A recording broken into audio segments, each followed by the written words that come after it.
এই হালক, তুই নদীর ধারে কি করছিস? আমি মাছ ধরছি কাকা, আজ ভাইটার জন্য ভালো কিছু নিয়ে যাব।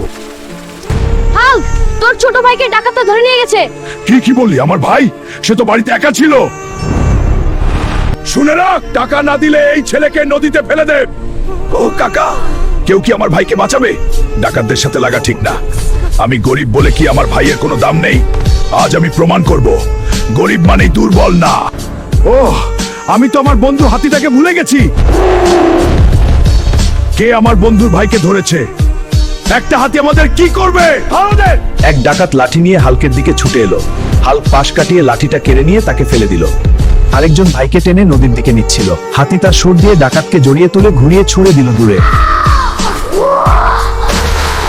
হাতির সাহসী কাজে গোকু মুক্ত হয়ে গেল। ভয়ে সর্দারের হাত কাঁপতে লাগলো।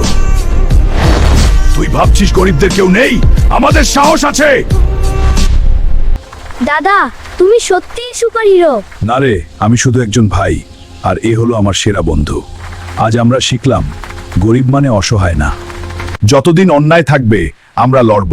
বন্ধুরা, যদি তোমরা বিশ্বাস করো বন্ধুত্ব আর সাহস সবকিছুর চেয়ে বড়, তাহলে আমাদেরকে লাইক এবং সাবস্ক্রাইব করে ভালোবাসা দিও।